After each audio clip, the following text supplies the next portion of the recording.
আসসালামু আলাইকুম। প্রিয় দর্শক, আমরা আজকে খুব গুরুত্বপূর্ণ একটি বিষয় নিয়ে আলোচনা করব। জুলাই মাসে ১৩ দিনের ইরান যুদ্ধ লড়তে গিয়ে আমেরিকা যুক্তরাষ্ট্র রীতিমতো বেকায়দায়। এই ১৩ দিনের যুদ্ধে ইতিমধ্যেই ইরান আমেরিকার ১৯টি শক্তিশালী ড্রোন, ফাইটার জেট এবং ফাইটার হেলিকপ্টার ধ্বংস করেছে, যার বাজার দর ২০০ কোটি ইউএসডি।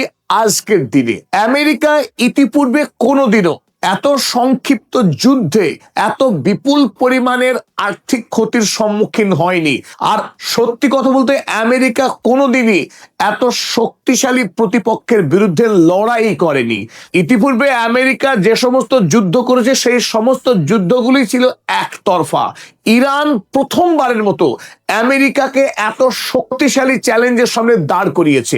আমেরিকার লক্ষ্য যখন ছিল হরমুজ প্রণালী দখল করা, সেই হরমুজ প্রণালীতেই ইরান ইতিমধ্যেই ৭২টি জাহাজকে আটক করে তাকে আক্রমণ করে দেখিয়ে দিয়েছে আমেরিকা যতই চেষ্টা করুক হরমুজ প্রণালী তারা বিন্দু মাত্র নিয়ন্ত্রণ নিতে পারেনি। যদিও এবারের যুদ্ধে গত ৯ দিন ধরে ধারাবাহিক হরমুজ এলাকার সামরিক ঘাঁটিগুলোতে আমেরিকা আক্রমণ করে চলেছে।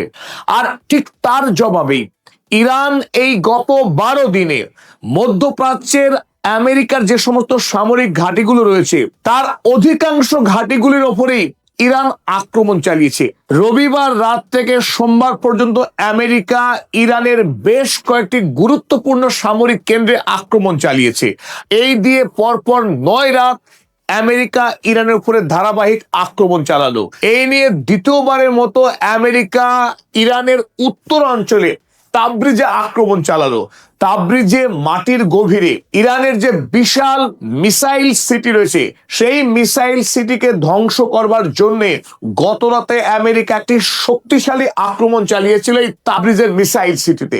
এই আক্রমণের ব্যাপকতা এতই তীব্র ছিল যে মিসাইল সিটি যখন মাটির গভীরে রয়েছে তার ওপরের দিকে পাহাড়ি অঞ্চলে তার যে মুখ, তার যে প্রবেশদ্বার রয়েছে সেই প্রবেশদ্বার বেশ কিছু সময়ের জন্য বন্ধ হয়ে গিয়েছিল ওপর থেকে পাথরের চাই নেমে এসে। তবে ইরানের পক্ষে জানানো হয়েছে আন্ডারগ্রাউন্ড অর্থাৎ মাটির গভীরে যে মিসাইল শহর রয়েছে সেই শহরের কোন রকম ক্ষতি হয়নি। দ্বিতীয় অপর ভয়াবহ আক্রমণ গত রাতে আমেরিকা ইরানের উপর যেটা করেছে সেটা হলো ডারকোভিন নিউক্লিয়ার প্ল্যান্টের উপর। খুজেস্তানের এই নিউক্লিয়ার প্ল্যান্ট ইরানের অন্যতম গুরুত্বপূর্ণ। সেই গুরুত্বপূর্ণ নিউক্লিয়ার প্ল্যান্টের উপরে আমেরিকা আক্রমণ হেনেছে। আর এই আক্রমণের দ্বারা আমেরিকা যেটা চেয়েছিল এই প্ল্যান্টের সমস্ত কার্যক্রমকে ধ্বংস করে দেয়। আর এই আক্রমণ আমেরিকার দিক থেকে একটি নিখুঁত নিশানা ছিল। ইতিপূর্বে যে কয়েকদিন আক্রমণ করেছে আমেরিকা বিভিন্ন পারমাণবিক কেন্দ্রে, সেই আক্রমণগুলো সঠিক জায়গায় ছিল না। এবারের এই আক্রমণ সঠিক জায়গায় হলেও মাটির এত গভীরে এই প্ল্যান্ট রয়েছে, প্ল্যান্ট কিন্তু অক্ষত রয়েছে। যদিও এই আক্রমণ ভয়াবহ ছিল, ইরানের শাসকদের পক্ষে এই আক্রমণের তীব্র নিন্দা করা হয়েছে। এমনকি আইএই এর বিরুদ্ধেও ইরান সরকার তীব্র ধিক্কার জানিয়েছে।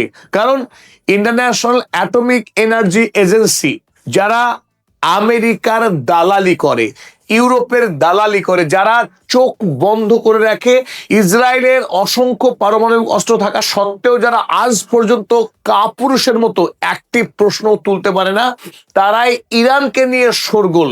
ইরানের ওপর যখন এই আক্রমণ হচ্ছে, এমনকি পারমাণবিক তেজস্ক্রিয়তা ছড়িয়ে পড়ে বিপুল পরিমাণের মানবিক ক্ষয়ক্ষতি হতে পারে আমেরিকার এই হানাদার আক্রমণের কারণেই। তৎসত্ত্বেও আমেরিকার বিরুদ্ধে এখন পর্যন্ত আইএই কোন রকম প্রতিবাদ করতে পারেনি। অপরদিকে আরো যে আক্রমণ হয়েছে কয়েকটি জায়গায়, তার মধ্যে গুরুত্বপূর্ণ হলো বন্দর ইমাম খোমেনি। বন্দর ইমাম খোমেনির আইআরজিসি মিলিটারি পোস্ট, সেখানে আক্রমণ হয়েছে গত রাতে। আক্রমণ হয়েছে বন্দর মাসারে এবং খরমুজ এলাকায় একটি আইআরজিসি নেভাল ফেসিলিটি ছিল, সেই নেভাল ফেসিলিটিও আক্রমণ হয়েছে। এই আক্রমণগুলো ছিল পারস্য উপসাগরে ইরানের যে উপকূলবর্তী এলাকা সেই অঞ্চলে। এবং গত রাতে যথারীতি হরমুজ এলাকাতেও আক্রমণ হয়েছে। হরমুজের চাবাহার, কোনারক, জাস এবং শিরিক গুরুত্বপূর্ণ সব র্যাডার এবং সামরিক ঘাঁটিগুলোতে আমেরিকা আক্রমণ চালিয়েছে সেই একই লক্ষ্য নিয়ে হরমুজকে দখল করতে চেয়ে। আমেরিকার এই নবম রাত্রির আক্রমণের পর ইরানও বদলা নিয়েছে মধ্যপ্রাচ্যের একাধিক সামরিক ঘাঁটির উপরে। প্রথমে আমরা যে দেশের নাম করব সিরিয়া। সিরিয়ার আল তানফ এয়ারবেস আপনারা দেখিয়েছিলাম 17ই জুলাই প্রথমবারের মতো ইরান আক্রমণ করেছিল সিরিয়াতে। সিরিয়াতে আক্রমণের খবরের পর অনেকেই হতচকিত হয়েছিল, সিরিয়াতে কেন আক্রমণ চালাচ্ছে ইরান। তার উত্তরে ইরান আজ পরিষ্কার করেছে যে সিরিয়ার এই আল তানফ যে এয়ারবেস, এই এয়ারবেস আমেরিকার গোপন মার্কিন ঘাঁটি। এখান থেকে ইরানের বিরুদ্ধে অনেক গুরুত্বপূর্ণ নথি সংগ্রহ করছে আমেরিকা। তাই এই বেসে আবারও আজ আক্রমণ করা হয়েছে ইরানের পক্ষে। ইরান আক্রমণ চালিয়েছে জর্ডনের আকাবা। আমরা কালকেই জানিয়েছিলাম যে জর্ডনের সরকার এমনকি আমেরিকার দূতাবাস দুই পক্ষই জানিয়েছিল আকাবার বন্দর, বিমান ঘাঁটি এবং এয়ারপোর্ট সবকটি বিপজ্জনক এবং ইরানের হিট লিস্টে রয়েছে। তাই এখান থেকে সাধারণ মানুষ এবং যারা মার্কিন নাগরিক প্রত্যেককে এই এলাকা থেকে নিরাপদ দূরত্বে থাকতে বলা হয়েছিল এবং সেই অনুমানই সঠিক হলো। আজ ইরান আক্রমণ চালিয়েছে আকাবাতে। এই আক্রমণের ফলে আমেরিকার একটি C-17 গ্লোবাল মাস্টার ট্রান্সপোর্টার বলে একটা বিশাল আকার প্লেনকে ধ্বংস করেছে, পাশাপাশি ধ্বংস করেছে আরো একটি পেট্রোল প্লেন। আজ এই দিয়ে তৃতীয়বারের মতো ইরান আক্রমণ চালিয়েছে ইরাকের কুর্দিশ হেডকোয়ার্টারে। আর এই কুর্দিশ হেডকোয়ার্টারের আক্রমণে 18 তারিখে একজন মার্কিন সেনা খুন হয়েছিলেন, সেই কথা আজ আমেরিকার সেন্টকম স্বীকার করে নিয়েছেন। যদিও আজকের এই আক্রমণে কোনো মার্কিন সেনা নিহত হয়েছে কিনা সেই বিষয়ে কোনো খবর এখনো জানা যায়নি। আক্রমণ করেছে ইরান কুয়েতের ওপর। কুয়েতের এই আক্রমণে ইরান ধ্বংস করেছে একটি আর্লি ওয়ার্নিং রেডার সিস্টেম, যা আমেরিকার জন্য খুবই ক্রুশিয়াল এবং গুরুত্বপূর্ণ ছিল। আক্রমণ হয়েছে একটি ডিস্যালিনেশন প্ল্যান্টে, অর্থাৎ জল শোধনাগার কেন্দ্রে আবারও আক্রমণ করেছে ইরান কুয়েতের। ওদিকে বাহরাইনের ফিফথ ফ্লিট, এই ফিফথ ফ্লিটেও আবারও আক্রমণ চালিয়েছে ইরান। ওদিকে স্ট্রেইট অফ হরমুজ, সেখানে দুটি জাহাজ আবারও ইরানের বিনা অনুমতিতে চুরি করে পার হবার চেষ্টা করছিল এবং এই চেষ্টাতেই দুটি জাহাজ ভয়াবহ দুর্ঘটনার সম্মুখীন হয়। নেভাল মাইন বিস্ফোরণ হয়ে সেই জাহাজের ক্ষতি হয়েছে। অপরদিকে আরো একটি বেআইনি পার হওয়া জাহাজকে ইরান সরাসরি ড্রোন দিয়ে হামলা করেছে। 3টে জাহাজ ক্ষতিগ্রস্ত হয়েছে হরমুজ এলাকাতে ইরানের দ্বারা। অপরদিকে ইরানের কেরমেন অঞ্চলে আমেরিকার একটি শক্তিশালী MQ-9 ড্রোন আক্রমণের এবং সার্ভেলেন্সের উদ্দেশ্যে যখন ঘোরাফেরা করছিল কেরমেন অঞ্চলে, তখন ইরানের IRGC তাকে গুলি করে শট ডাউন করেছে। আর এই দিয়ে মোট 31টি MQ-9 ড্রোন ইরান ধ্বংস করলো, যেটা পৃথিবীর ইতিহাসে একরকম নজিরবিহীন ঘটনা। চলুন এবার ফিরে আসা যাক আজকের মূল আলোচনায়। আমেরিকা কি পরিমাণ ক্ষতির সম্মুখীন হয়েছে ইরানের সঙ্গে দ্বিতীয়বারের মতো জুলাই মাসে এই যুদ্ধ লড়তে গিয়ে। 13 দিনের যুদ্ধে ইতিমধ্যেই ইরান হারিয়েছে তাদের বহু মূল্যবান 10টি MQ-9 ড্রোন। তো এই প্রতিটি MQ-9 ড্রোন আয়তনে, শক্তিতে, ক্ষমতায় সমস্ত দিক থেকে ফাইটার জেটের সমকক্ষ এবং এই এক একটি MQ-9 ড্রোন তৈরি করতে গিয়ে আমেরিকার খরচ পড়ে 35 মিলিয়ন USD। 35 মিলিয়ন USD টাকার পরিমাণ যে কত ব্যাপক, তা ভারতীয় টাকায় যদি আমরা USD কে কনভার্ট করি তাহলে বুঝতে খুব সহজ হবে। এক একটি MQ-9 ড্রোন তৈরি করতে গিয়ে ভারতীয় টাকায় তার খরচ পড়বে 336 কোটি রুপি। তাই এইরকম দামি MQ-9 ড্রোন ইরান ধ্বংস করেছে 10টি গত 13 দিনে। কোন কোন জায়গায় ইরান ধ্বংস করেছে তার ছোট্ট একটা বিবরণ আমরা দেখে নিই। প্রথমে 2টি MQ-9 ড্রোন ইরানি IRGC সৈন্যবাহিনী ধ্বংস করেছে বুশাইর শহরে। ইরাকি বর্ডারে, ইরানের সঙ্গে ইরাকের যে বর্ডার রয়েছে সেই বর্ডারে 2টি MQ-9 ড্রোন ধ্বংস হয়েছে এবং আহবাজ সিটিতে IRGC গুলি করে ধ্বংস করছে আরো একটি MQ-9 ড্রোন। এবং গতকাল রাতে কেরমেন সাথে নতুন করে আরো একটি MQ-9 ড্রোন হারালো আমেরিকার সেনা। এ নিয়ে মোট 6। অপরদিকে আলী সালেম এয়ারবেস, কুয়েতের এই কুখ্যাত আলী সালেম এয়ারবেসে ইরানের মিসাইল গিয়ে আছড়ে পড়ে 4টে এইরকম MQ-9 ড্রোনের উপর। সর্বমোট 10টি MQ-9 ড্রোন ইরান ধ্বংস করেছে। আর এই MQ-9 ড্রোন ছাড়াও একটা RQ-11 ড্রোন ইরান ধ্বংস করেছে কুজেস্তান এলাকায়। ড্রোনের পর চলুন এবার আমরা ফাইটার জেট ধ্বংসের গল্প দেখি। আমরা প্রত্যেকেই জানতাম যে আমেরিকার ফাইটার জেট, বিশেষ করে F-35, F-16, F-15, আমেরিকার এতদিন একটা সামরিক অহংকার ছিল। আমেরিকার তৈরি যে সমস্ত ফাইটার জেট, সেই সমস্ত ফাইটার জেট এত শক্তিশালী, এত ক্ষিপ্র যে কোনো দেশের র্যাডার তাদেরকে সহজে ধরতে পারে না, এমনকি তাদেরকে গুলি করে বা অন্য কোনোভাবে ধ্বংস করা যায় না। কিন্তু ইরান এও দেখিয়েছে আমেরিকার তৈরি F-35 ফাইটার জেট, যা নাকি স্টেলথ টেকনোলজি দিয়ে তৈরি, অর্থাৎ যে কোনো দেশের র্যাডারকে চুরি করে ফাঁকি দিয়ে যে কোনো দেশে ঢুকতে পারে এবং সেই দেশে ধ্বংস চালিয়ে অনায়াসে নিরাপদে নিজের দেশে ফিরে আসতে পারে। সেই F-35 ফাইটার জেটকেও ইরান ধ্বংস করেছে। আর এই গত 13 দিনে F-15 এর মতো ফাইটার জেট সহ মোট 8টি ফাইটার জেটকে ধ্বংস করেছে ইরান। জর্ডনের মোয়াফাক সালটি এয়ারবেস এবার সব থেকে বেশি আক্রান্ত হয়েছে নতুন করে। আর সেই সালটি এয়ারবেসে আমাদের UH-60 ব্ল্যাক হক হেলিকপ্টার দুটি ধ্বংস হয়েছে। এই ধ্বংস ইরান করেছে মিসাইল হামলার মাধ্যমে। এই সালটি এয়ারবেসে এই দুটি ব্ল্যাক হক হেলিকপ্টারকে ধ্বংস করেছে ইরান। তবে নামে হেলিকপ্টার হলেও এগুলি কিন্তু যুদ্ধ বিমানের মতোই দামি, যুদ্ধ বিমানের মতোই কর্মক্ষমতা রাখে। তাই দুটি হেলিকপ্টার ধ্বংসের অর্থ কিন্তু দুটি ফাইটার জেট ধ্বংস করেছে ইরান। F-15 এর মতো শক্তিশালী ফাইটার জেট ধ্বংস হয়েছে এই ওয়াফাক সালটি এয়ারবেসেই একটি। আর গতকাল এই আকাবা এয়ারবেসে ধ্বংস হয়েছে একটি গ্লোবমাস্টার ট্রান্সপোর্টার প্লেন এবং একটি পেট্রোল প্লেন। এই দিয়ে হলো মোট 5টি। তবে ইরানি কর্তৃপক্ষ দাবি করেছে কাতারের আল উদেইদে থাকা 3টে ফাইটার জেটকে ইরান মিসাইলের মাধ্যমে ধ্বংস করেছে। সেই দাবি এখনো পর্যন্ত সেনকম স্বীকার করেননি, কোনো ইন্ডিপেন্ডেন্ট মিডিয়াও স্বীকার করেনি। তবে খুব শিগগিরই আশা করছি আমরা ওই 3টে প্লেন খবরের সত্যতা ছবি সহ প্রকাশ হবে। এই দিয়ে মোট 8টি ফাইটার জেট ধ্বংস হলো, যার বাজার দর 1.4 বিলিয়ন USD।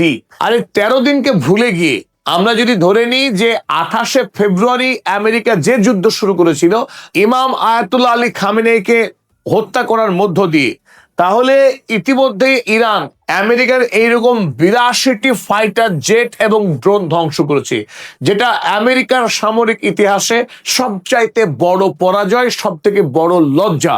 এবং টাকার অঙ্কে আপনারা অনেকেই জানেন যে 40 দিনের যে রমজান মাসের যুদ্ধ, সেই যুদ্ধেই আমেরিকার 1 ট্রিলিয়ন USDর বেশি ক্ষতি হয়েছিল। নতুন করে এই যে যুদ্ধ শুরু হয়েছে আবার, সেই যুদ্ধে আরো ব্যাপক পরিমাণের আর্থিক ক্ষয়ক্ষতি হয়েছে আমেরিকার, যে রিপোর্ট আগামী 1 বা 2 মাসের মধ্যেই আমাদের হাতে আসবে। বিশ্ববাসী জানতে পারবে যে সেখানেও আমাদের অনুমান অন্তত 100 বিলিয়নেরও অধিক টাকা ইতিমধ্যেই খরচ করে ফেলেছে আমেরিকা এই গত 13 দিনের যুদ্ধেই। চলুন এবার আমাদের মূল যে আলোচনা আজকের, যে মধ্যপ্রাচ্যের যে সামরিক বেস, যে সমস্ত ঘাঁটিগুলোকে কেন্দ্র করেই সৌদি আরবের মতো রাষ্ট্র, UAE এর মতো রাষ্ট্র কিংবা কাতার, কুয়েত, বাহরাইন, মধ্যপ্রাচ্যের প্রাকৃতিক সম্পদে ভরপুর এই রাষ্ট্রগুলোকে আমেরিকা যার মাধ্যমে গোলাম বানিয়ে রেখেছে, সেই সমস্ত সামরিক ঘাঁটিগুলোকে ইরান যুদ্ধ করে আমেরিকাকে কত বড় আর্থিক এবং সামরিক ক্ষয়ক্ষতি করতে পেরেছে তার খতিয়ান আমরা বোঝার চেষ্টা করি। মধ্যপ্রাচ্যের যে রাষ্ট্র ইরানের বিরুদ্ধে সব থেকে বেশি ষড়যন্ত্রে লিপ্ত এবং যে রাষ্ট্রের সঙ্গে আমেরিকার সামরিক বোঝাপড়া সব থেকে বেশি, তার নাম অবশ্যই কুয়েত। কুয়েতে ইরান এখনো পর্যন্ত যে সমস্ত বেসগুলোতে সব থেকে বেশি আক্রমণ করেছে তাদের নাম হলো এই Ali Al Salem airbase, camp Arifjan airbase, camp Buehring airbase এবং আহমদ আল জাবের। এই 4টে সামরিক ঘাঁটিতে মোট প্রায় 1270টি ফ্যাসিলিটি রয়েছে। 1270টি ফ্যাসিলিটি মানে এক একটা সামরিক ঘাঁটির মধ্যে মোট বিল্ডিং, সেখানে সামরিক সরঞ্জাম, লজিস্টিক্স সরঞ্জাম সব মিলিয়ে কেবলমাত্র আলী আল সালেম এয়ারবেসেই 320টি ফ্যাসিলিটি রয়েছে। ক্যাম্প আরিফজানে রয়েছে 450টি ফ্যাসিলিটি। এই এক একটা ফ্যাসিলিটি লক্ষ্য করে ইরান তার দেশের মাটি থেকে কখনো মিসাইল, কখনো ড্রোন, কখনো ঝাঁকে ঝাঁকে মিসাইল আক্রমণ করেছে। আর সেই আক্রমণের সংখ্যা 1300রও অধিক। ইরান কুয়েতকে লক্ষ্য করে, কুয়েতের এই সমস্ত সামরিক ঘাঁটিগুলি লক্ষ্য করে 1300রও বেশি ড্রোন এবং মিসাইল হামলা চালিয়েছে। আর সেই সমস্ত হামলাকে প্রতিরোধ করবার জন্যে আমেরিকা সেখানে মজুত রেখেছে শক্তিশালী আকাশ প্রতিরক্ষা ব্যবস্থা। থার্ড পেট্রিয়টের মতো বহু কোটি দামি শক্তিশালী যে আকাশ প্রতিরক্ষা ব্যবস্থা এখানে মজুত রয়েছে, তার মাধ্যমে আমেরিকা অধিকাংশ আক্রমণকেই প্রতিহত করে দিয়েছে, যার মধ্যে 190টি আক্রমণ সফলভাবে এই সমস্ত ঘাঁটিগুলোর কোনো না কোনো ফেসিলিটিকে ধ্বংস করেছে। কুয়েতে যেখানে 4টি সামরিক ঘাঁটি মিলিয়ে 1270টি ফেসিলিটি রয়েছে, তার মধ্যে 190টি ফ্যাসিলিটিকে ধ্বংস করতে পেরেছে ইরান বলে আমাদের অনুমান। সেটা সারা বিশ্বের অনুমান তাই, কারণ এই সমস্ত সামরিক ঘাঁটিগুলির ভেতরে পৃথিবীর কোনো সাংবাদিকের প্রবেশের অধিকার নেই, না সে সমস্ত আরব দেশগুলির, না আমেরিকার, না ইউরোপের। এই সমস্ত সামরিক ঘাঁটিগুলির ছবি যেহেতু পৃথিবীতে কোনোদিনও প্রকাশ হবে না, তাই সঠিক কত পরিমাণ ধ্বংস হয়েছে তা জানা এক কথায় দুষ্কর। তবে যেহেতু 190টি আক্রমণ সফলভাবে এই সমস্ত ফেসিলিটিগুলোকে আঘাত হেনেছে, সেই আঘাত ছোটখাটো আঘাত হবে না, সেখানে ধরেই নেওয়া যায় বেশ বড় রকমের ক্ষতি হয়েছে। ইতিমধ্যে একটা তথ্য বাইরে এসেছে, এই ক্যাম্প বুহেরিং যেখানে 280টি ফেসিলিটি রয়েছে, এই 280টি ফেসিলিটির মধ্যে যেগুলো ক্রুশিয়াল, খুব ইম্পর্টেন্ট, তার অধিকাংশই ধ্বংস হয়ে গেছে। এই ফেসিলিটি কিন্তু বর্তমানে ব্যবহারের উপযোগী নেই। চলুন কুয়েতের পর আমরা দেখে নিই বাহরাইন। বাহরাইন আয়তনে ক্ষুদ্র হলেও আমেরিকার দিক থেকে আমেরিকার সামরিক প্রশ্নে অত্যন্ত গুরুত্বপূর্ণ। এই বাহরাইনে অবস্থিত আমেরিকার নৌসেনার 5th ফ্লিট, এই 5th ফ্লিট থেকে ইরানের বিরুদ্ধে প্রচুর পরিমাণে সামরিক ষড়যন্ত্র করে আমেরিকা। এই 5th ফ্লিটে রয়েছে 220টি ফ্যাসিলিটি এবং শেখ ঈসা এয়ারবেসে রয়েছে 180টি ফ্যাসিলিটি। বাহরাইনের সামরিক ঘাঁটিগুলিকে লক্ষ্য করে ইরান এখনো পর্যন্ত সেই 28শে ফেব্রুয়ারি থেকে মোট 656 বার আক্রমণ করেছে, তাতে মিসাইল এবং ড্রোন উভয়ই ছিল। তাতে এখনো পর্যন্ত 86টি আক্রমণ সফল হয়েছে ইরানের।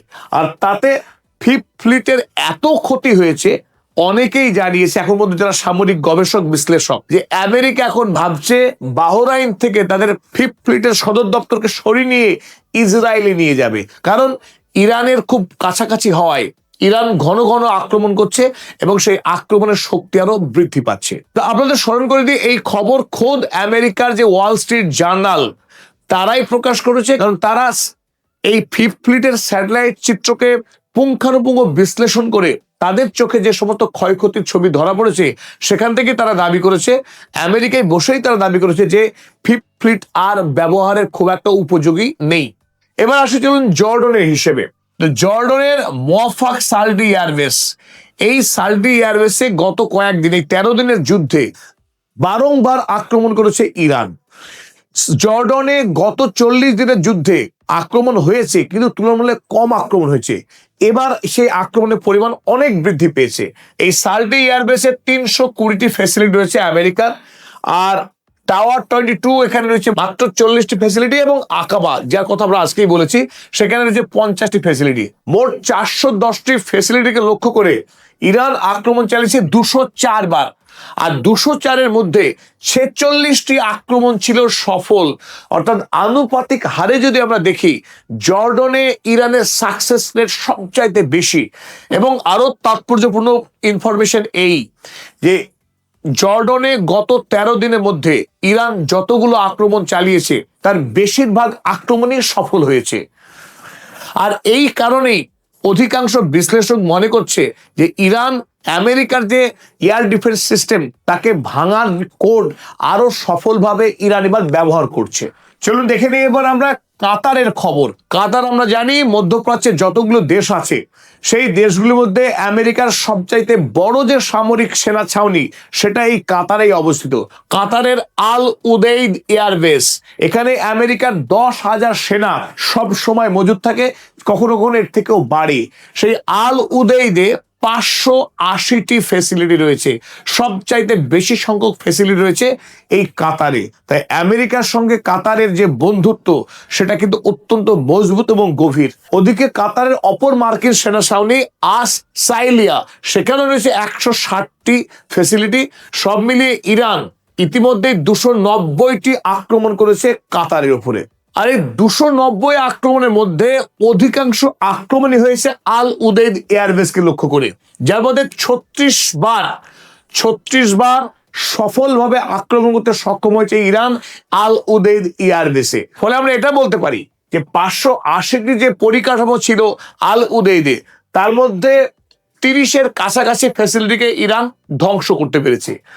আর সৌদি আরব আমেরিকার মধ্যপ্রাচ্যের সবচেয়ে ঘনিষ্ঠ নির্ভরযোগ্য বন্ধু বলে মেনে নেওয়া হয়, কারণ এই সৌদি আরবের উপর ভর করেই গোটা পৃথিবীতে আমেরিকার যে ডলার, সেই ডলারের শক্তি এবং তার গ্ল্যামার নির্ভর করে। কারণ পৃথিবীতে তেল রপ্তানি এবং আমদানির একমাত্র মুদ্রা যার নাম ডলার, তাই আরবের বাদশারাই আমেরিকাকে বাদশা বানিয়ে রেখেছে।